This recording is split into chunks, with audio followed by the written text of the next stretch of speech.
So this is a home theatre room that I've been cabling, and I'll just show you what we've got here. We've got a whole lot of cables coming out the middle. There's 3 more to come for the speakers behind the big 140-inch screen. This corner over here is where our equipment rack is going. There's a lot of cables. And then if you look around, up here we've got an Atmos speaker. On the other side we've got another Atmos speaker. This other cable here is for your mid-right surround. Projectors going up there, so we've got an optical HDMI, a couple of other cables, and yeah, we're looking forward to putting in the gear for this one and firing it up. So this is a box that we had the builders build for us, which is to house our speakers and is the exact same size of our screen with maybe a 5 to 10 mil tolerance all around. So it was quite important that we got the measurements and our specifications right, so this could all sort of tie together in the end. As you can see a little bit later down the track, the joinery was installed, which had to sort of slot in around that housing for our speakers and screen. This is the cupboard that all the AV equipment to drive the speakers is going in, and as you can see down on the right, those 2 black units are quite high-end fans. Fan at the bottom pulls air and the fan at the bottom pushes air, and this just circulates the air inside the rack so that the equipment stays nice and cool. This is my mate Tom. He's a brilliant installer who helped me fit most of this gear. You can see behind the speakers you've got that black stuff. That's a really good quality soundproofing, which goes all across the back wall, the top and the bottom and the sides of that enclosure. And this is just so that we don't hassle the neighbors, but we also don't have a lot of reverberation from the speakers inside this housing.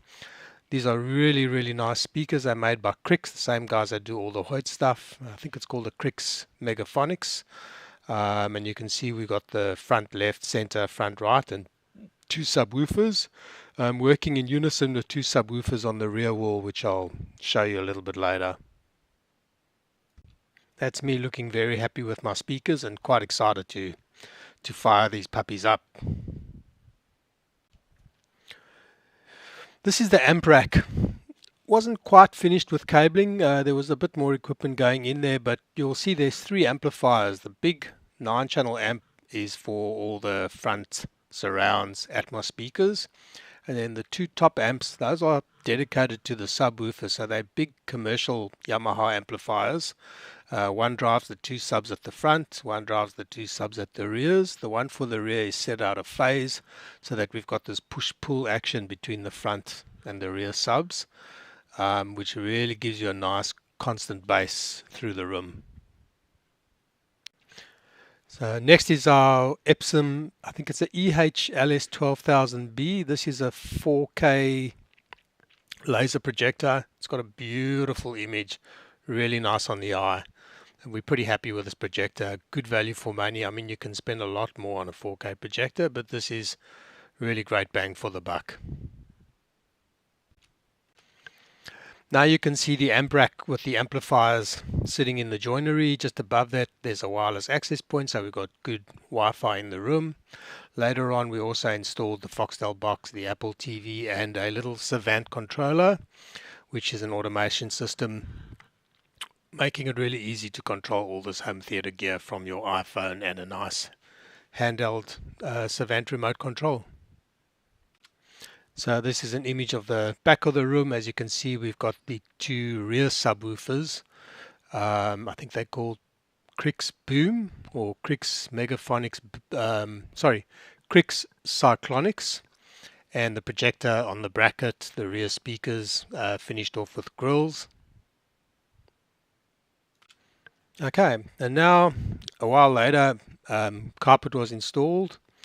A platform was built, these beautiful home theater seats were installed, and this really made a massive difference to the sound quality, having some soft stuff in the room.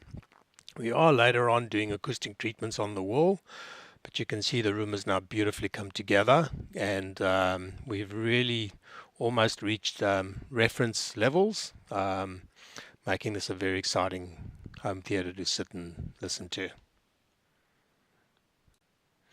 And finally, we've used a software package called Direct Live, which is really nice for balancing and tuning the room. As you can see, we've got the software running on my iMac, and we have a Direct Live approved microphone, which we've moved around to many points into the room, taken sound samples and balanced out the system to get the best sound we possibly can. And that sort of concludes my home theatre in Kingsford. Hope you enjoyed. Thanks.